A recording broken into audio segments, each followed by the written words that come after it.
देखिए, अब अगला टॉपिक रिजर्व। इससे पीछे, इससे पहले के जितने टॉपिक थे, क्या था टॉपिक पीछे? एडमिशन का एक इंट्रोडक्शन था, रिवैल्यूएशन था, मेमोरेंडम रिवैल्यूएशन, और इसी में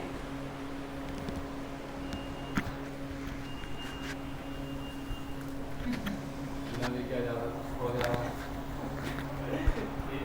आसपास की चीज़ों पे ध्यान रहा है।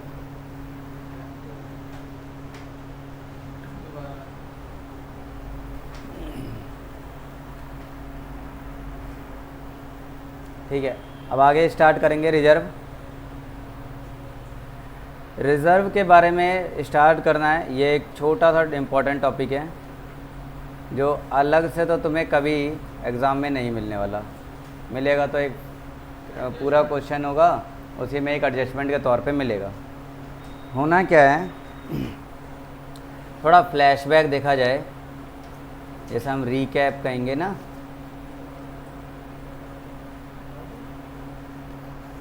रीकैप देखे ज़रा, क्या क्या देखा हमने इसमें।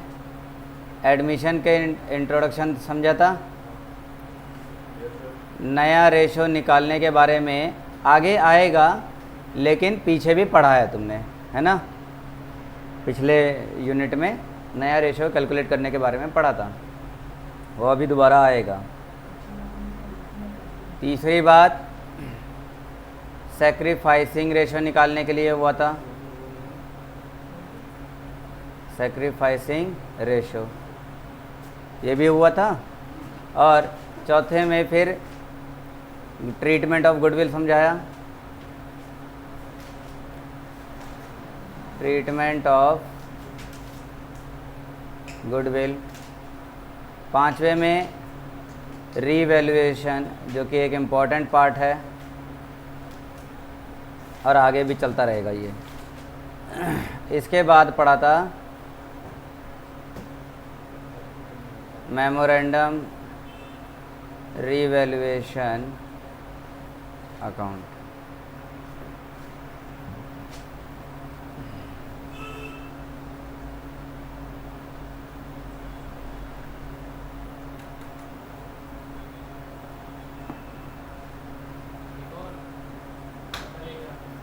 ये सारी चीज़ें थी।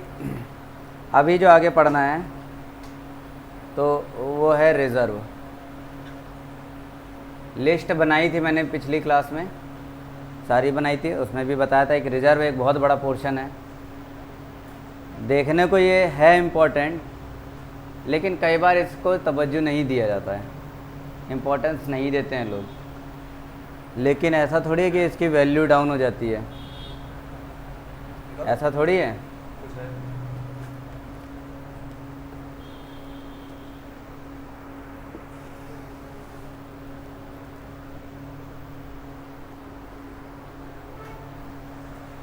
तो रिजर्व को और थोड़ा डिटेल में समझना है, इसलिए हम क्या करेंगे, रिजर्व का एक केस लेके चलेंगे, कहानी सुनेंगे और कहानी के बेसिस पर रिजर्व को सॉल्व करने के बारे में कोशिश करेंगे।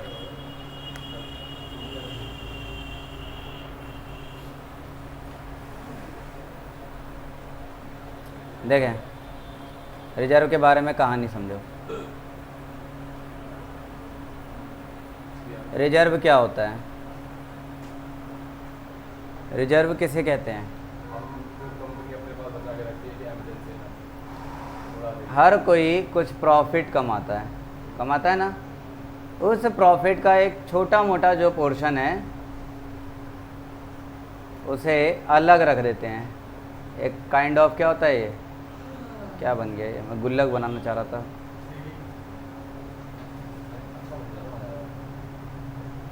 ऐसे ही कुछ होता है ना, ये गुल्लक हो गया। तो बच्चों की भी, छोटे छोटे बच्चों की आदत होती है, सबकी आदत होती है कि कुछ कुछ जो है स्टोर करें। क्यों स्टोर करें? तो यहीं जैसे ही क्यों का आंसर मिलेगा, रिजर्व हो जाएगा। अगर ऐसे ही नॉर्मली इसे रख रहे हैं, कोई दिक्कत नहीं है, नॉर्मल रखते जाओ, तो अगर किसी पर्पस के लिए नहीं है, सिर्फ रख रहे हैं, तो इसे कहते हैं हम जनरल रिजर्व। ठीक है, मेरी बात समझ में आ गई। और अगर किसी काम के लिए रख रहे हैं तो वो कहलाता है स्पेसिफिक रिजर्व।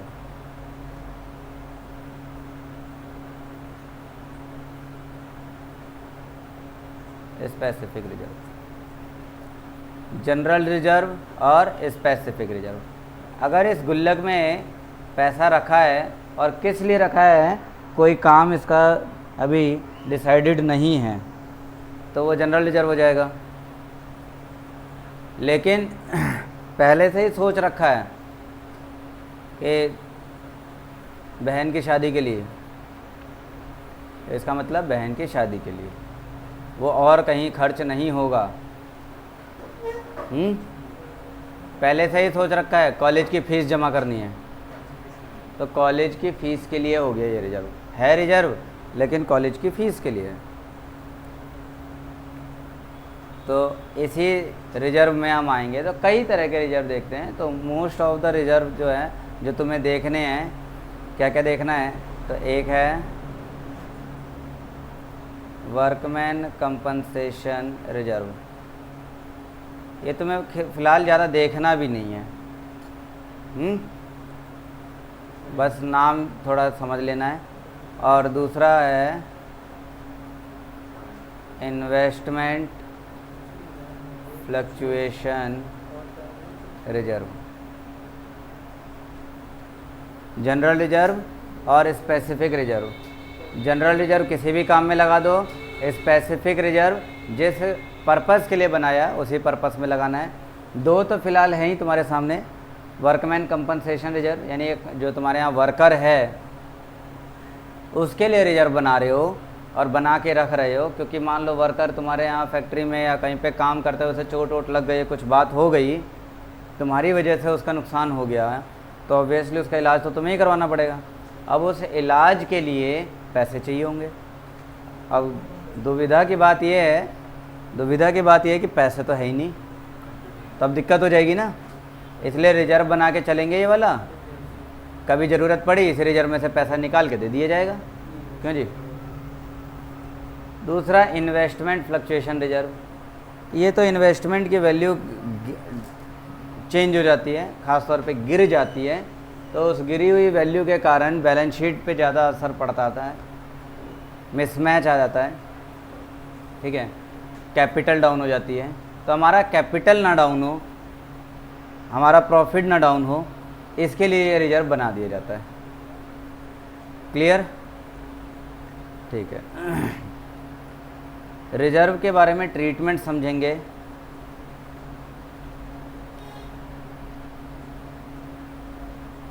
चाहे ये वाला रिजर्व हो चाहे ये हो, दोनों के लिए देखेंगे ट्रीटमेंट की बारी।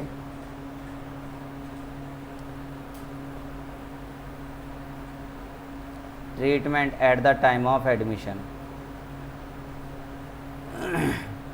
तो दो तरीके से चल जाते हैं हम लोग।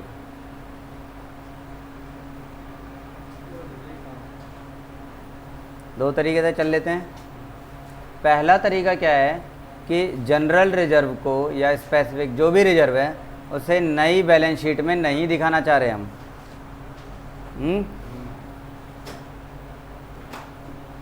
Reserve not to be shown in new balance sheet. Reserve को हम नई बैलेंस शीट में नहीं दिखाना चाह रहे, तो एक तो उस हिसाब से चलेंगे। और कई बार अगर क्वेश्चन आ गया तब उसके लिए कि reserve to be shown in new balance sheet. इसके पीछे का लॉजिक समझेंगे, फिर ये कॉन्सेप्ट स्टार्ट करेंगे। थोड़ी देर पहले मैंने बताया कि जो रिजर्व बनाया जा रहा है ये प्रॉफिट में से निकाल के बना रहे हैं। ये प्रॉफिट पार्टनरों का है, पार्टनरों का प्रॉफिट रेशो में बढ़ता है ना, ओल्ड रेशो में। तो यानी कि ये जो रिजर्व है ये भी ओल्ड रेशो में ही बनाया गया है। नया पार्टनर आएगा तो वो इसमें से हिस्सा मांग लेगा, जबकि ये तो उसका हिस्सा बनता है नहीं है, इसमें उसका कोई रोल है ही नहीं ना, फिर भी वो मांग लेगा इसमें से। तो इससे बढ़िया है उसके आने से पहले ख़त्म ही कर दो। क्यों जी? घर में होता है ना ऐसे, तुम्हारे लिए मम्मी कोई सामान लेकर आई, सपोज़ करो मोमोज लेकर आई है। अब छोटा भाई या बड़ा भाई, बड़ी दीदी, छोटी दीदी, कोई भी जो है कि बाहर गई हुई है, अब ला के दे दिया। ऐसा कुछ नहीं है कि बंटवारा करके ही खाना है, पैसे तुमने ही दिए थे लाने के लिए मम्मी को, तो मम्मी ने ला के दे दिया। अब अगर वो आ गए, भाई बहन आ गए या कोई आ गया, तो तुम्हें देना पड़ेगा। तो जनरली होता क्या है कि उनके आने से पहले ही ख़त्म कर लो, बंटवारे का झंझट ही ख़त्म हो जाएगा, होता है ना। अच्छा, कुछ तो इतने अच्छे होते हैं कि इंतज़ार करते हैं कि आ जाए भैया दीदी, आ जाएं, उनके सामने सारा खा के ख़त्म करेंगे, लेकिन देंगे नहीं।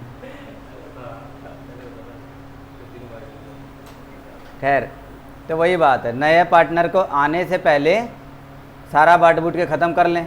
तो जिस रेशो में बनाया गया है उसी रेशो में बांट के ख़त्म करेंगे। फिर क्लियर हो रही है बात? तो ये था केस बंटवारे के लिए। अगर नई बैलेंस शीट में रिजर्व नहीं दिखाना चाह रहे, यानी कि नए पार्टनर को दिखाना ही नहीं चाह रहे हो कि रिजर्व कितने का है, तो ऐसे केस में तुम यहाँ आ गए और रिजर्व क्या करेंगे, डिस्ट्रीब्यूट कर देंगे in old ratio. Old ratio और जर्नल एंट्री क्या बनेगी फिर इसकी? जर्नल एंट्री बनेगी रिजर्व अकाउंट डेबिट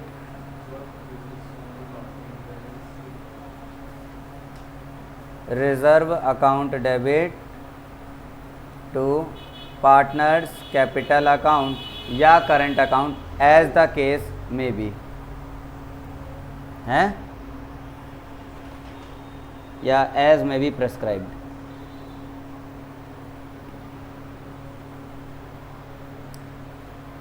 क्या करना है? ओल्ड रेशो में बांट देना है। रिजर्व जो कि प्रॉफिट का हिस्सा है, वो एक तरह का लायबिलिटी का टर्म आता है, और लायबिलिटी ही है रिजर्व, जिसे ख़त्म कर रहे हैं। तो ख़त्म कर रहे हैं तो लायबिलिटी डेबिट हो जाएगा नियमानुसार, और पार्टनर्स कैपिटल अकाउंट क्रेडिट हो जाएगा, क्योंकि पार्टनरों को कैपिटल बढ़ गया इससे। इन केस नए पार्टनर के आने के बाद भी बैलेंस शीट में तुम उस रिजर्व को दिखाना चाहते हो, तो तुम यहाँ आ जाओगे, reserve to be shown in new balance sheet. In that case क्या करना होगा? रिजर्व को डिस्ट्रीब्यूट करना होगा इन सैक्रिफाइसिंग रेशो। इसका मतलब ये हुआ कि नया पार्टनर आएगा, वो जितने शेयर के लिए आ रहा है वो उस रिजर्व में से अपना खुद भी मांग लेगा। तो पुराने पार्टनर से लड़ बैठेंगे कि तुम किस हक से मांग रहे हो भाई, ये पैसा तो हमारा है। तो सैक्रिफाइसिंग पार्टनर मतलब जो नया पार्टनर है वो आता है, वो कहता है कि भाई घबराओ मत, तुमसे तुम्हारा जितना हिस्सा ले रहा हूँ उतने के लिए तुम मुझसे पैसे ले जाओ, तुम्हारा कैपिटल मैं उतना क्या कर रहा हूँ, इंक्रीज़ कर दे रहा हूँ। समझ में आया? अब इसमें रिजर्व का हिस्सा मेरा भी आ गया, उतने के लिए या तो तुम पैसे ले लो मुझसे या कैपिटल बढ़ा लो, कोई दिक्कत नहीं है। तो कहते हैं कि ठीक है भाई, क्या कर लेंगे, हम डिस्ट्रीब्यूट कर लेंगे सैक्रिफाइसिंग रेशो में, और सैक्रिफाइसिंग रेशो के केस में जर्नल एंट्री बन जाएगी, गेन कर रहा है जो वो डेबिट हो जाएगा, gaining partner capital account debit to sacrificing partner capital account.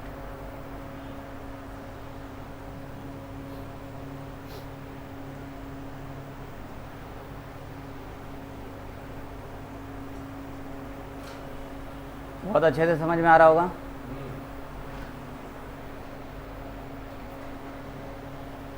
अलग अलग रिजर्व, जो स्पेसिफिक रिजर्व है उनमें अलग अलग रिजर्व के लिए अलग अलग तरह की ट्रीटमेंट्स होती हैं।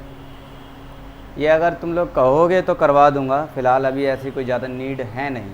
जब नीड लगेगी तब अलग अलग उन्हें समझा दूंगा, ठीक है।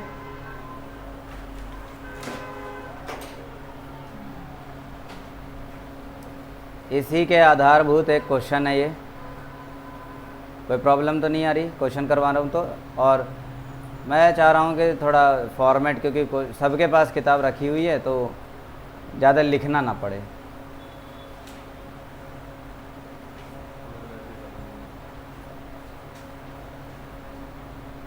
देखें, क्वेश्चन है इलस्ट्रेशन नंबर 4, दलल बनेरजी एंड मलिक। दलल दलाल दलाल है, दलाल दलाल होगा, लेकिन डबल ए आएगा ना फिर तो। छोड़ो जो भी है, हमें क्या करना है। DBM पार्टनर हैं, 2:1 के लिए हैं।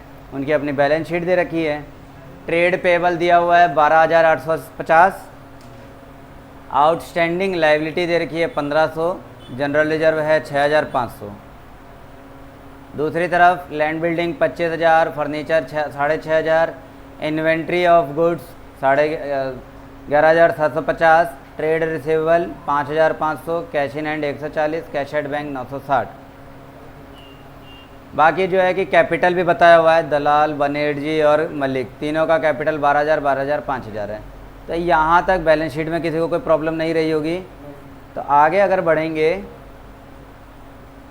आगे बढ़ के हमें पता चलेगा कि क्वेश्चन थोड़ी और बातें भी दे रहा है। एडिशनल इन्फॉर्मेशन में उन्होंने मिस्टर मिस्त्री को अपने साथ ज्वाइन कर लिया 1 अप्रैल 2022 को। देखोगे तो ये डेट पे भी बहुत मैटर करेगा। 31 मार्च 2022 की तो हमें बैलेंस शीट दे रखी है।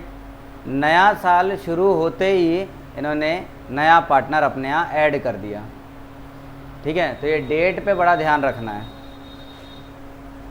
ऐसा भी हो सकता है कि 1 अप्रैल जिस दिन नया साल शुरू हो रहा है उस दिन ना एडमिट करके किसी और दिन, जैसे हम आज मान लो कि 30 जून को एडमिट कर रहा है ना, 2 अक्टूबर को एडमिट कर रहा है,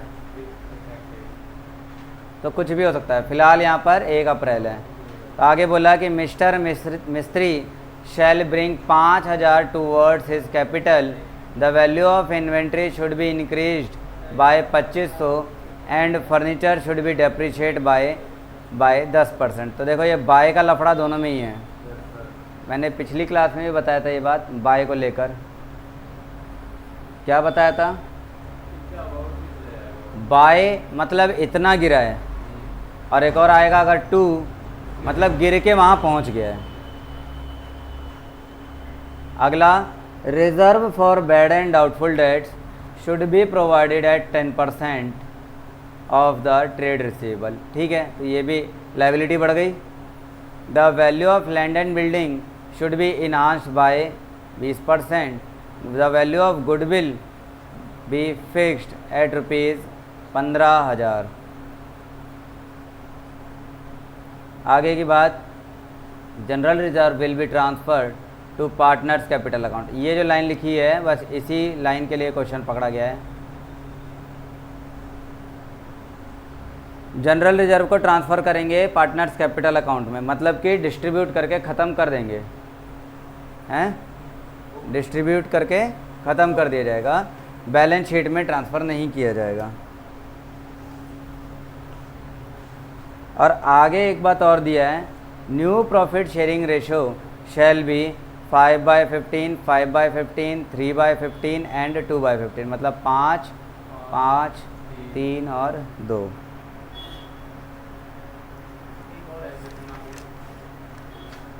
हो गई कहानी इतनी।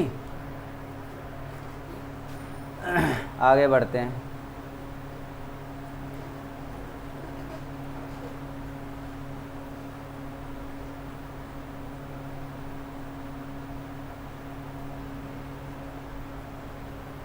The outstanding liabilities कुछ आउटस्टैंडिंग लाइबिलिटीज़ दी होंगे, दिया है ना 1500 का, दिख रहा है सबको? इसमें आउटस्टैंडिंग लाइबिलिटीज़ 1500,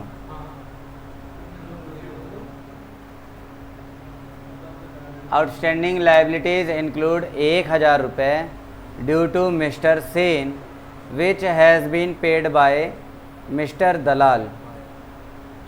एक मिस्टर सेन का 1000 रुपया बकाया रहता है, उधारी थी। कौन पे करता है ये? दलाल। पे कौन करना था? ये करना था सैन को, बट दलाल ने कर दिया। Due to Sen, mister Sen. क्या तुम लोग विदाउट सैन, भांग पी के बैठे हो क्या? Due without Sen. Mister Sen का उधार है 1000 रुपया, पे करता फर्म, लेकिन पे किया दलाल ने। मैंने ये बोला फॉर्म वाली बात नहीं है। ये वही बात है। Necessary entries were not made in the books. ये एंट्री बुक में रिकॉर्ड नहीं है। इसका मतलब क्या हुआ? इस लाइन का मतलब समझाओ। वो जो समझा देगा मानूंगा कि हाँ 12वीं एकदम ज़बरदस्त है तुम्हारी। बोला कैसे कहो, मैं बताता हूँ।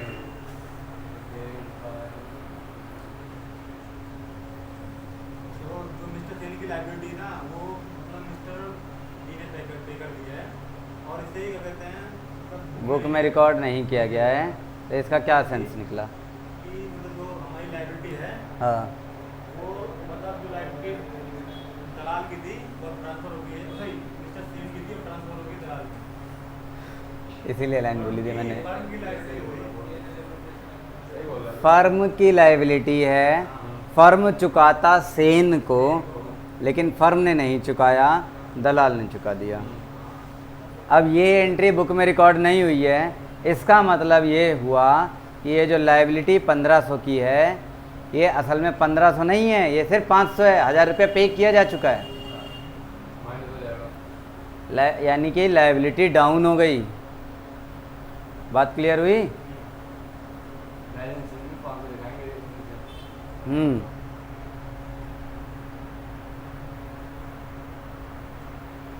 लेकिन दलाल का कैपिटल तो बढ़ेगा ना फिर से, किसमें? दलाल का कैपिटल बढ़ेगा। उसके अकाउंट में ये जुड़ जाएगा। हाँ भाई, तो उसका कैपिटल बढ़ेगा ना।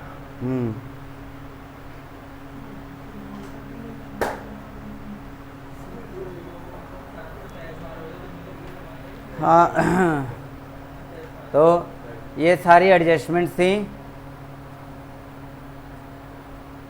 टोटल 8 एडजस्टमेंट हैं। इसका नंबर कहाँ लिखा है? नंबर नहीं है इसमें। तो ये भी एक एडजस्टमेंट ही है। Prepare revaluation account, capital account, balance sheet of the firm after admission of mister मिस्त्री। मिस्त्री जी के एडमिशन के बाद क्या करना है? मिस्त्री जी के एडमिशन के बाद हमें ये सारी चीज़ें करनी है। रिवैल्यूएशन अकाउंट, कैपिटल अकाउंट और बैलेंस शीट बनाना है। तो अगर रिवैल्यूएशन अकाउंट बनाने के लिए निकलेंगे तो रिवैल्यूएशन का जो हमें टर्मोलॉजी मिलेगी, एक तो यहाँ से मिल जाएगी, नीचे भी है तो। है ना? एक यहाँ से मिल जाएगी रिवैल्यूएशन के लिए, एक यहाँ से मिलेगी 3,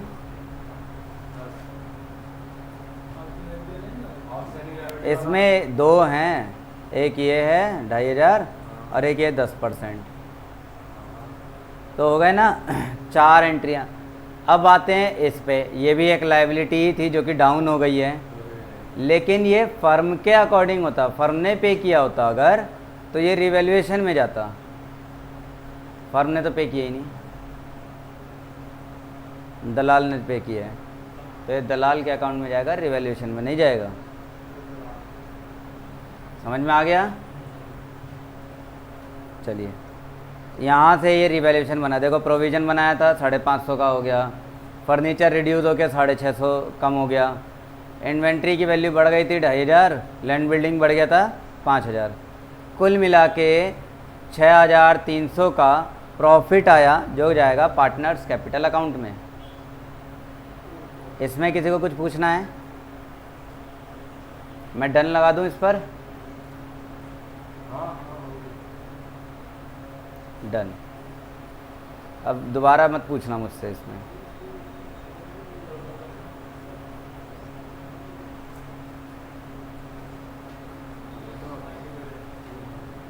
जब कैपिटल अकाउंट बनाया जाएगा तो कैपिटल अकाउंट का शायद फॉर्मेट डिस्कस नहीं हुआ है। नहीं हुआ है ना? पिछली क्लास में कहाँ डिस्कस हुआ था? हुआ था? नहीं हुआ। कैपिटल अकाउंट का फॉर्मेट इसी में डिस्कस हो जाएगा, कोई दिक्कत नहीं है। और नहीं होगा अगर डिस्कस तो बोलोगे तो अलग से बता दूंगा। पहले लिखेंगे बाय बैलेंस बीडी। कोई रिजर्व है तो वो रिजर्व बांटा जाएगा। अगर कोई इन्फॉर्मेशन नहीं है तो ओल्ड रेशो में बांट देंगे। तो ये 6500 पूरा का पूरा ओल्ड रेशो में बांट दिया और तीनों को दे दिया, चौथे को कुछ नहीं मिलने वाला। क्लियर हुई बात? इसके बाद चलो थोड़ा फील ऐसे नहीं आ रहा, बना ही देते हैं।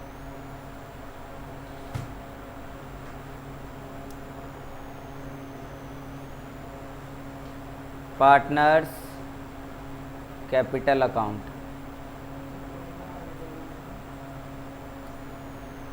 2 पार्टनर, 3 पार्टनर, 4 पार्टनर।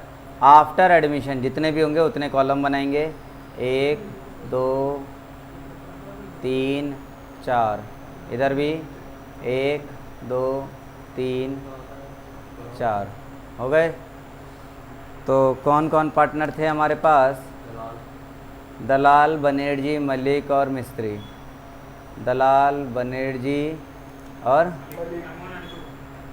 मलिक और मिस्त्री जी।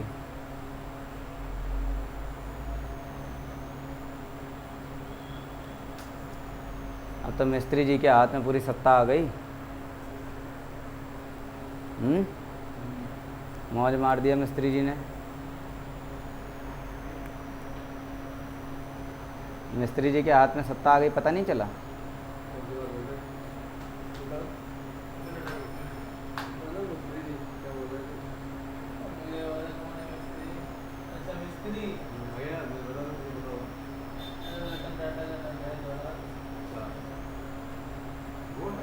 वारिस।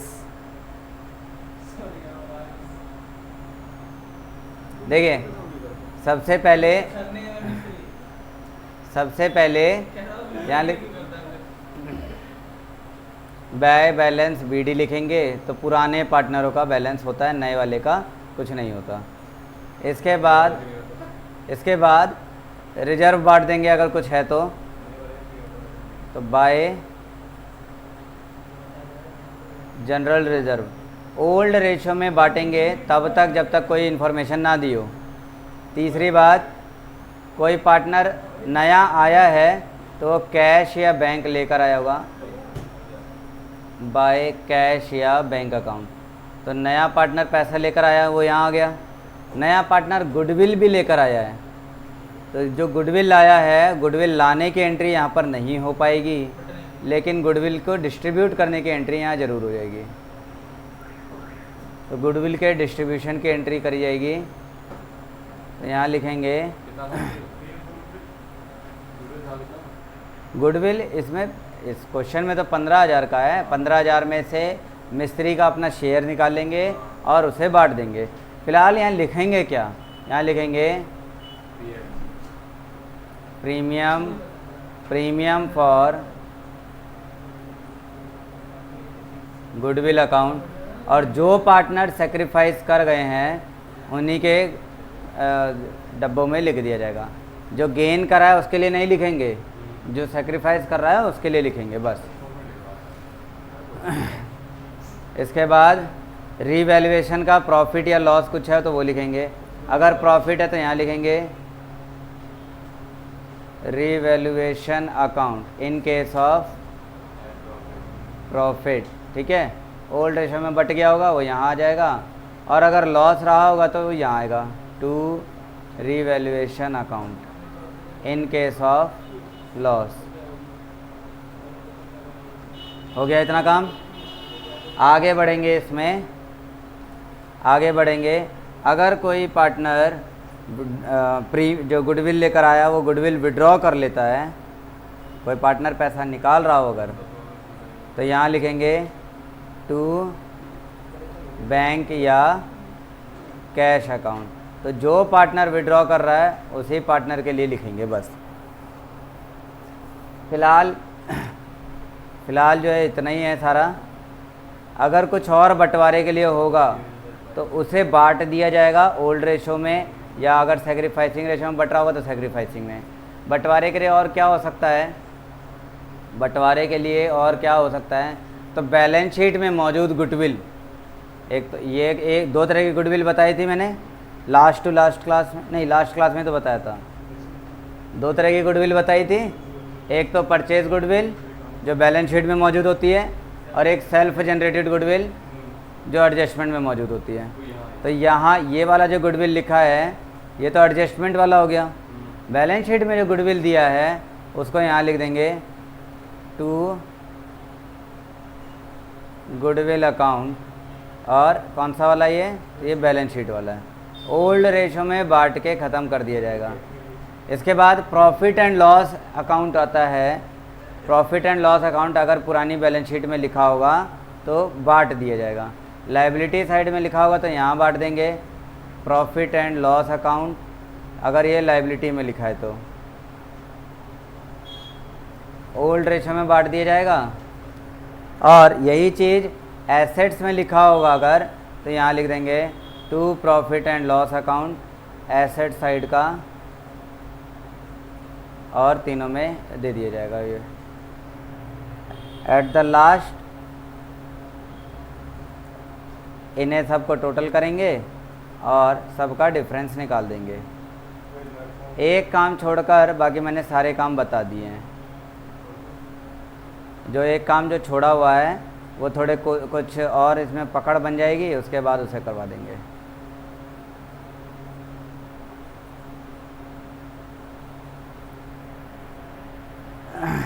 अब ये इसमें दोनों साइड टोटल करेंगे, इधर कम आया तो इधर आ जाएगा टू बैलेंस सी डी, जिसका भी कम आएगा, जिसका कम आया वो यहाँ लिख दिया जाएगा, और अगर यहाँ कम आया तो बाय बैलेंस सी डी। इधर इन्हीं तीनों का आएगा, इसका तो कम आ ही नहीं सकता। मिस्त्री का बैलेंस क्रेडिट में ही डेबिट में ही आएगा, क्रेडिट में नहीं आएगा।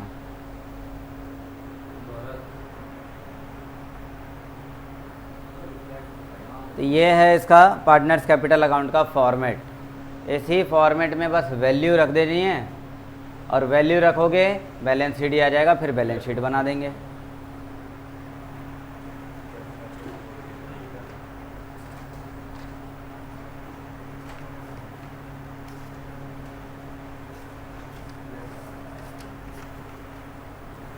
देखेंगे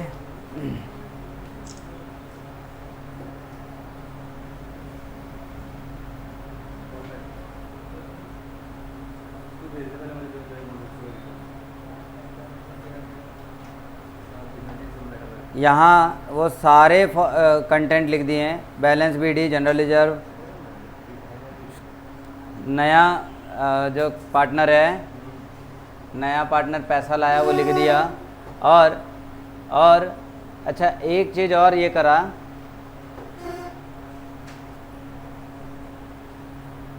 एक एंट्री और कर दी है जो इसमें शायद मैंने नहीं करी है। ये प्रीमियम फॉर गुडविल का, प्रीमियम फॉर गुडविल वाला जो काम किया हुआ है इसके लिए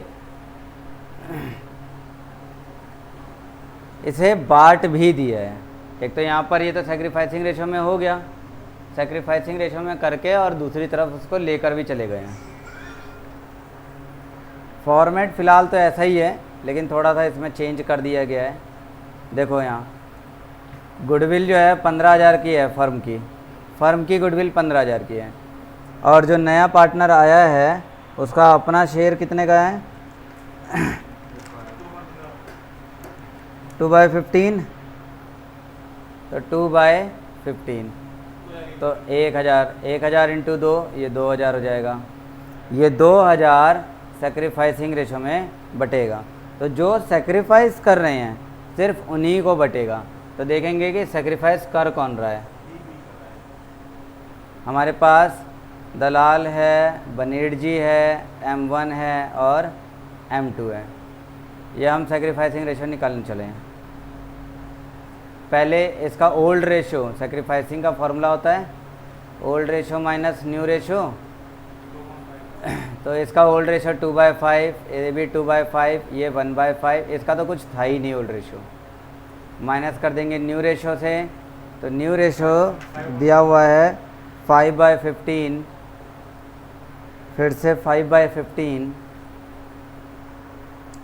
3/15 और ये है 2/15।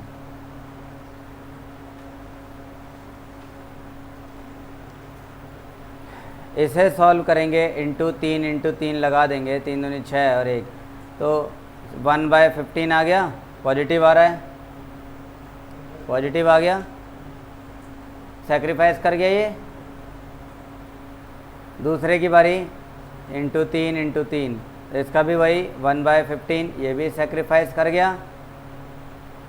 तीसरे की बारी, इंटू 3, तो ये 3 - 3, ये तो 0 हो गया ना। इसने सेक्रीफाइस किया ना गेन किया। और यहाँ आ जाएंगे M2, जो कि ऑब्वियसली है तो सबको ही पता है कि ये तो गेन कर ही रहा है, तो ये गेन कर गया गेन।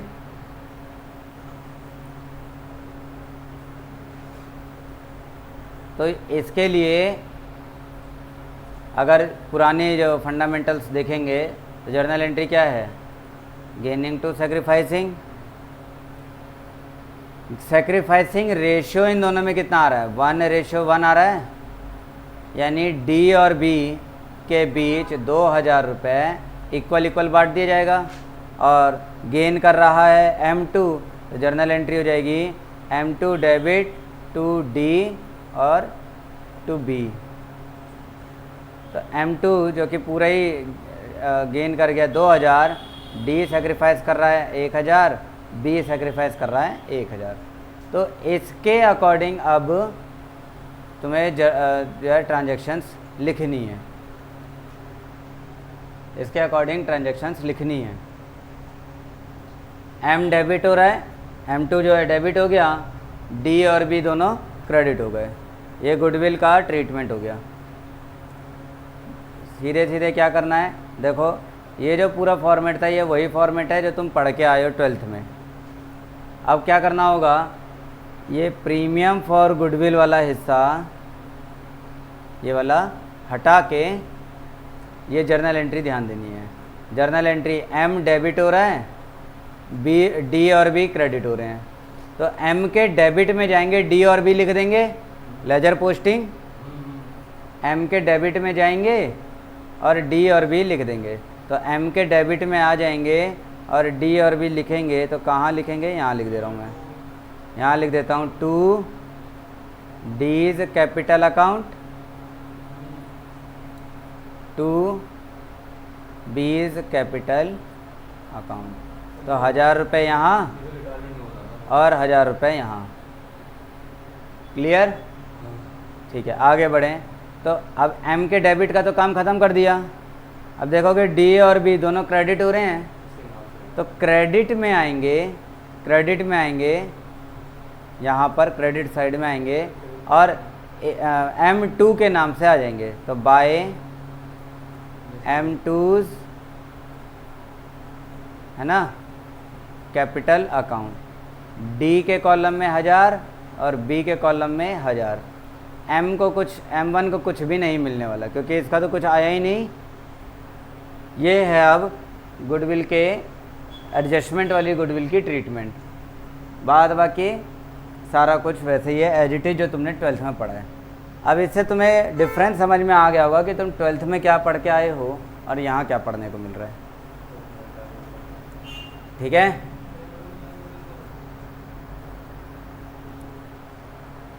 इन दोनों के केस में यहाँ पर कुछ नहीं आने वाला और उधर ये आ जाएगा।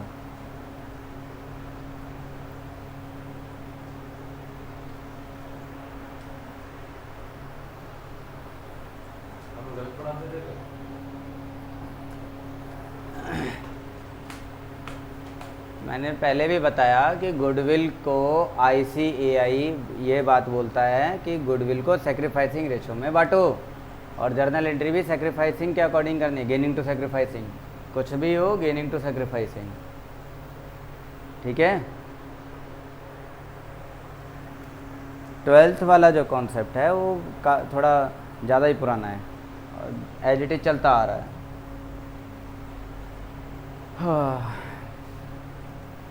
बढ़े आगे।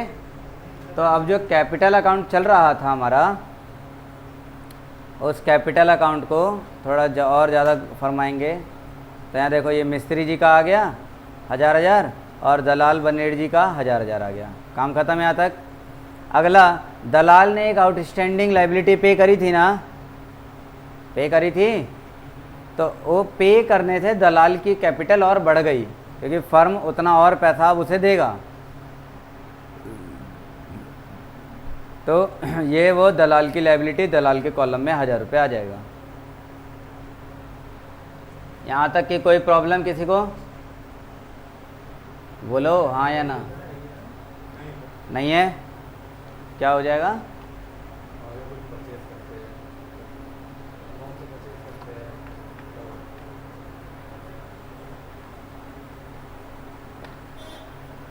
तो वैसा था ना कि मतलब इन्वेस्टमेंट ले लिया होता है कोई पार्टनर ने या कुछ परचेज कर लिया होता है, तो वो इधर इधर आता है ना, कोई पार्टनर हाँ परचेज कर लेता है या फिर कुछ तो यहाँ आएगा। हाँ, और अगर पार्टनर पे कर रहा है तो मतलब कि पार्टनर ने अपना कैपिटल वाला पोर्शन बढ़ा लिया, तो क्रेडिट में आ गया। तो मतलब ऐसा है ना कि मतलब कोई फर्नीचर खरीद रहा होता है तो पैसा तो देता ही है ना, वो पे तो करेगा ही। तो वो तो पैसे दे रहा है ना। अच्छा, फर्नीचर खरीदा है तो वो फर्म से खरीदा है या फर्म के लिए खरीदा है? फर्म से खरीदा। फर्म से खरीदा है ना, तो पैसे नहीं देगा फर्म को। वो तो फर्म को यही कहेगा ना, मेरा कैपिटल है उसमें कट लो। फर्म से ही अगर फर्नीचर खरीद रहा है तो वो तो फर्म में अपना कैपिटल कम करवा लेगा। ठीक है। लेकिन फर्म के लिए अगर खरीदा है तो पे तो फर्म को करना चाहिए था, लेकिन पे कर दिया है पार्टनर ने। तो अगर ऐसा केस है तो वो पार्टनर का कैपिटल बढ़ा देता है ये चीज़। इससे हमारा ये वाला काम हो गया। अब इसके बाद रिवैल्यूएशन का जो प्रॉफिट आया था वो तीनों को दे दिया। फाइनली बैलेंस शीट हमारे हाथ में मौजूद है। डिफरेंस निकाला, क्रेडिट साइड जोड़ के डेबिट साइड घटा दिया, जो कि कुछ है ही नहीं, तो घटा दिए तो आंसर आ गया। ये हो गया बैलेंस शीट। और इस बैलेंस शीट पे अगर अमाउंट पे ध्यान रहे तो फिर हम आगे बढ़ेंगे और अगला काम करेंगे हम बैलेंस शीट बनाने का। ये तुम्हें दिखा रखा है कैलकुलेशन ऑफ सैक्रिफाइसिंग रेशो, जो अभी मैंने बताया है, वही है ये। इसके बाद बैलेंस शीट बनाएंगे। पुरानी वाली बैलेंस शीट को देखते चलो, नई वाली बैलेंस शीट उसी के अकॉर्डिंग बनेगी। बस अमाउंट बदलते चलना, एडजस्टमेंट में जो बातें बोली गई हैं उन एडजस्टमेंट्स को ध्यान में रखते हुए आगे चलते जाना। तो पुरानी बैलेंस शीट मैं किताब में देख रहा हूँ, ट्रेड पेबल्स 12,850 है और इसके लिए कोई एडजस्टमेंट भी नहीं थी, तो नई बैलेंस शीट में सेम अमाउंट आ गया। पुरानी बैलेंस शीट में आउटस्टैंडिंग लायबिलिटी 1500 थी, जिसमें 1000 रुपये तो पे कर दिया गया है, तो 500 रुपये बच गया। जनरल रिजर्व जो कि बांट के ख़त्म कर दिया, तो नए वाले में ये आएगा ही नहीं। कैपिटल, पुराना वाला कैपिटल अलग, नया जो कैपिटल अकाउंट बनाया है वहाँ से सारे बैलेंस शीट चारों का लिख दिया जाएगा और टोटल करके यहाँ है। इसके बाद लैंड बिल्डिंग में आएंगे 25,000 और अब 5,000 वैल्यू बढ़ गई थी तो 30,000 हो गया। फर्नीचर 6,500, तो ये वैल्यू घट गई है ना वैल्यू घट के 5,850। इन्वेंट्री 11,750 और ये वैल्यू बढ़ा दी गई है क्योंकि ये बढ़ गया, एडजस्टमेंट में सब दिया हुआ है।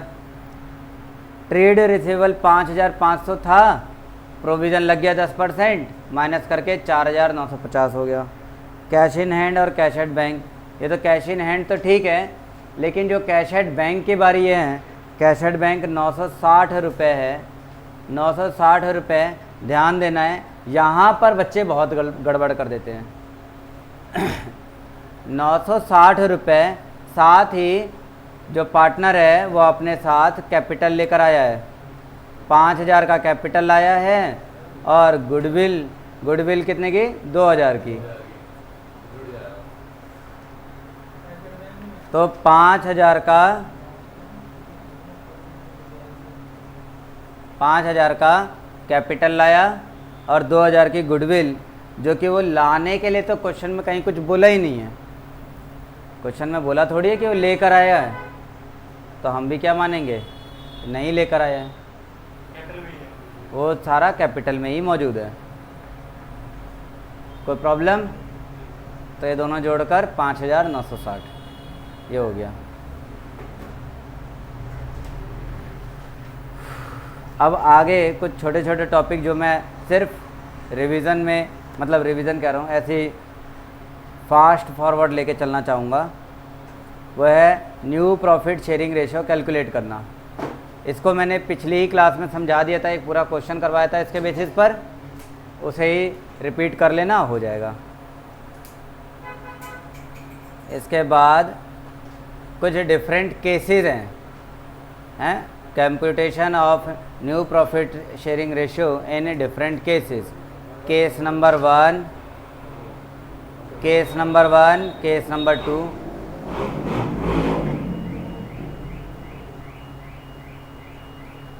मोस्टली जितने भी हैं सारे तुम्हारे वही केस है जो तुमने अपने इस कक्षा में पढ़े हैं। केस नंबर 3,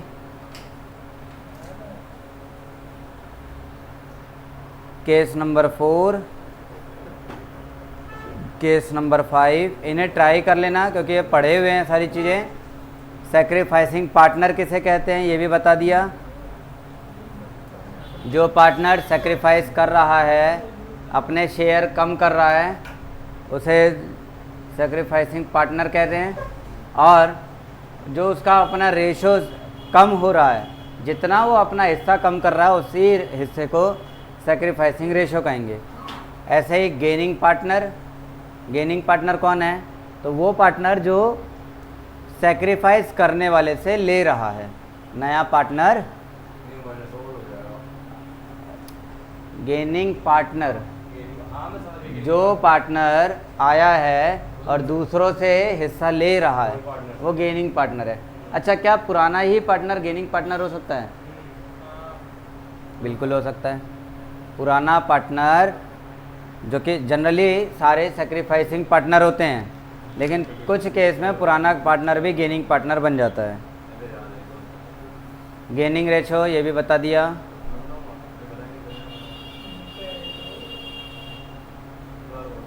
हर केस पे ये क्वेश्चन है, तो ये क्वेश्चन मेरे ख्याल से ज़्यादा तकलीफ़ वाले नहीं है। इलस्ट्रेशन 5, इलस्ट्रेशन 6, इलस्ट्रेशन 7,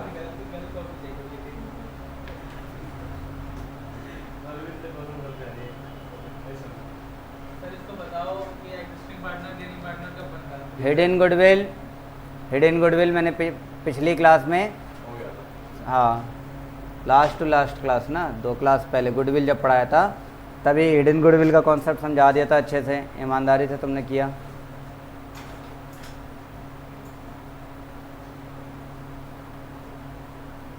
बस आज ये यूनिट ख़त्म।